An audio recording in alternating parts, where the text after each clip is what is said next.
Hello students, as discussed yesterday in the video, we have already mentioned a chapter Chemical Thermodynamics, few concepts. First, we have explained what do we mean by a term thermodynamics. Second, I explained you the terms as system, surrounding, boundary and universe. Now let us continue further with the chapter. The first thing we are going to start today, that is the types of system.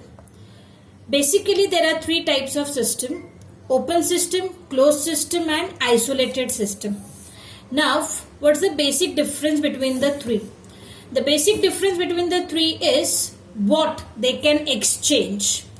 Now, in this, when we are talking about the term exchange, we are talking about exchanging something of system with the surrounding. The first system, open. In open system, the system can exchange both matter as well as energy with the surrounding. In that case, the system will be explained as open system.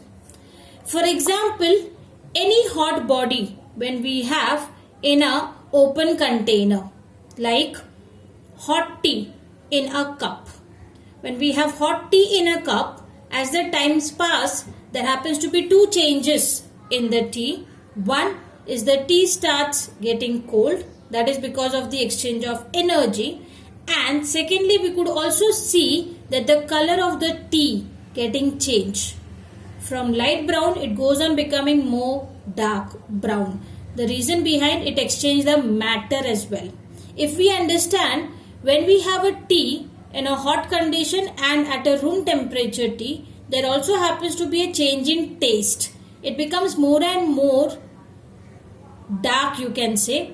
Reason behind, as it exchanges the matter, the given tea becomes more and more concentrated, and that is why the taste of the tea also changes. So that is an example of open system.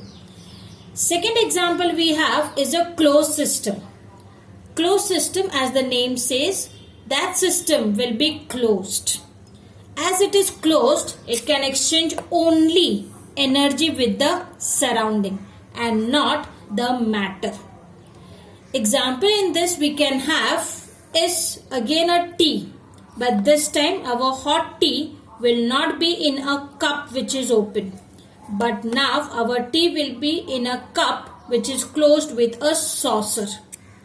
Mind you, as it is closed with a saucer, it could not exchange matter with the surrounding, but still with the time passes, it will exchange energy with the surrounding.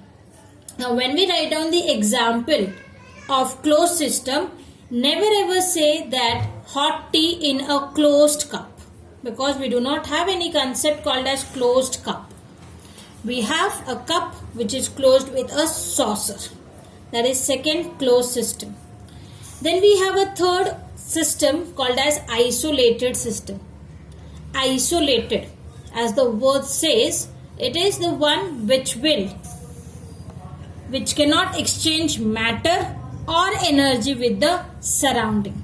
The question arises, how come? In that example will be giving us more clear idea. The example is again the hot tea, but this time we are keeping it in a thermos flask. As we keep it in a thermos flask, it will be insulated. And because it is insulated, for a certain period of time, it will not exchange energy. And as it is closed, it will not exchange the matter as well. So these are the basic three types of system which we have: open system, closed system and isolated system.